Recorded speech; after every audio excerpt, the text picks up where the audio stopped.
Ellis Island? No, that happened, in Point Marion you became Patsy, didn't you, in Point Marion? When my father came to this country, they asked him what his name was, and he said Giovanni Battista di Pasquale. But The was boss that said, at "The Ellis hell it is, Island? your name's John Patsy."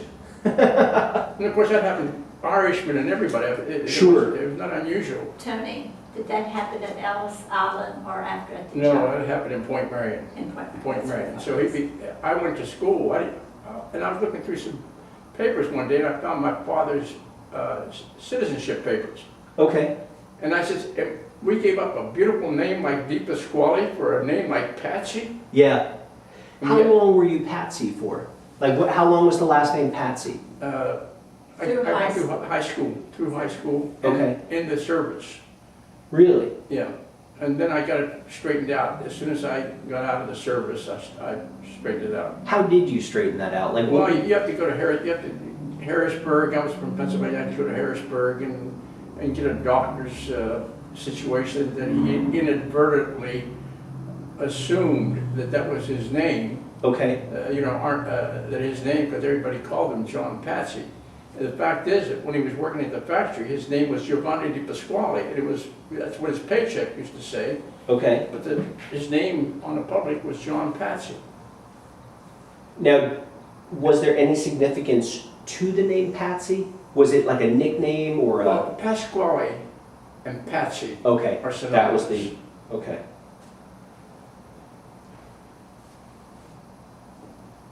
So my children were all born Di Pasquale. There's no problem with their situation. But I have to explain to a lot of people that I grew up with, that I haven't seen for years. They said, Di Pasquale, Patsy. Oh, you're Tony Patsy. That kind of situation. Now, did you have a high school reunion that you went to? Oh, many times. Okay. Many times. Everybody in my class knows right now, even when they publish a list, they'll have my name, Di Pasquale. Okay.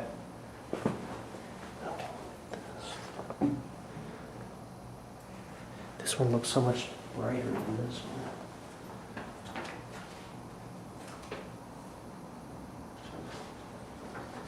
Move this one a little bit closer.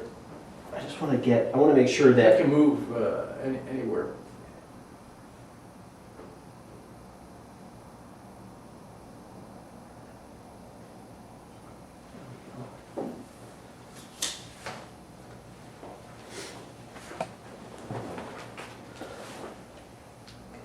So we'll start off by asking, what's your full name?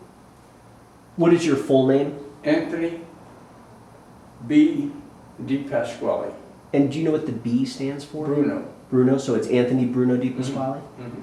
And then we had actually just talked about it, but you said that for a time your name was changed to Patsy when your father. When I was born, the doctor put down Anthony Patsy.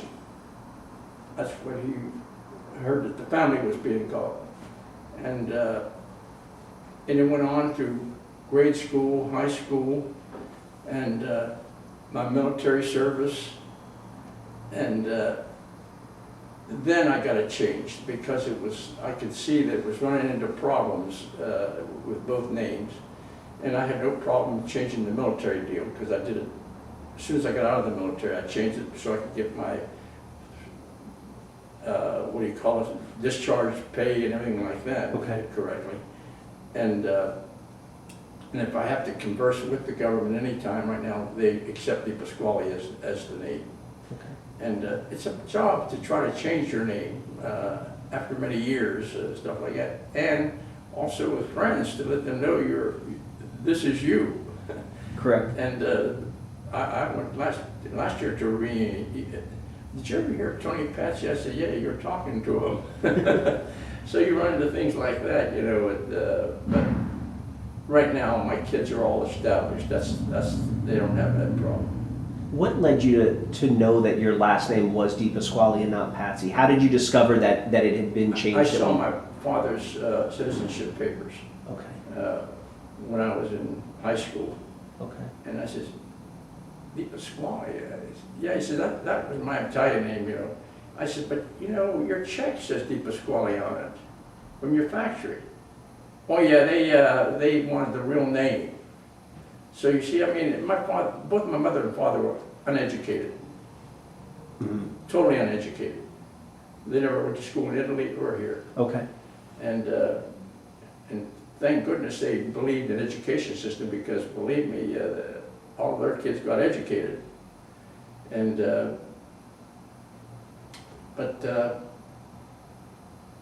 it is hard, you know, getting a name that everybody tells you is Tony Patsy. Suddenly everybody says, who's this Di Pasquale, you know, and stuff like that. And it almost sounded funny to me for a while. Okay. But today, it's no problem at all. Do you know what year your dad came over to the country? Yep, my father came here in when he was born in 1880. He came here in 1901 or 2. 1901 or 2, rather. Okay. Was he married when he got here? No, So he met your mother when he got here? no. My mother, you know, that's when marriages were made by relatives. Okay. My mother came here when she was 18, and he was 39. Okay. Marriage was prearranged. In those days, you married him and learned to love him later. Okay. And they worked together for a lifetime. Do you know where they came from in Italy? Do you know what their hometowns were? I've been there. Oh, okay. I've been to their hometown. I met my aunts, my grandparents. I never met any of them. Okay. But I met my aunts and uncle. I actually entered and visited the house where my father was born. It's still there. That's fantastic. And they built a new house right below it. Okay. And it's all marble, because that's the cheapest building material. They have it in abundance in Yeah. Italy. Okay. Now, where was that? What city is that? It's called Lago, Italy. Lago. And my mother was from downtown, and my father was way up on the hillside. Okay. An unbeatable view. I mean, unbelievable of the Mediterranean. So they were on the west coast of Italy. No, because that would be the east west coast. coast of Italy. The Okay. west coast of Italy. That's correct. Okay. And that's Lago. So he came over when he was how old? My grandfather came over and brought his older son, who was 17, and stayed here for about 6 months, but wanted to go back because he had a family. And his son got a job right away. There were no jobs. That was the biggest problem. Mm-hmm. So 2 years later, he decided to bring my father over here. And my father was 17 or 18, something like that. Mm-hmm. And he was living with my brother. And my brother my uncle, which I never met, got cholera. The cholera was very prevalent in those days, you know, with all outhouses and stuff like that. And he died the first year that my father was here. Oh, wow. And my father had tended him, and he got cholera. But he survived, Okay. and but always was a hard labor work. I mean, he had calluses on his hands. He could put a cigarette out of in his hands. Right. And but he was a good worker, very short, but Popeye-ish. He had Very arms strong. that were very strong. I mean, he worked with in a glass factory for 50 years. Okay. In those days, you had to be Belgian to be a glass blower. Okay. You couldn't, and if you weren't Belgian, you could be a tender, sort of a flunky on a shop, they called it. Uh-huh. And he did that for 50 years, and he would carry the pipe alone weighed 20 pounds, and he carried the big cylinder and carried it around very easily because of his strength. Sure. And that was the only, he worked in a coal mine for a while, but not for many years. And then he met my mother, came over in she was born in 1903, and she came over in 1920. And they got, my aunt had already been here for 10 years, and she's the one that brought my mother here with the understanding that she could live with her. Well, the arrangements had already been made by her. She didn't want my mother living with her. She had enough problems just raising her own family. Okay. And so a month after she arrived, she was married to this man who was 18 years older than she was. Mm-hmm. But as they grew older, they began to look like they belonged to each other. Yeah. And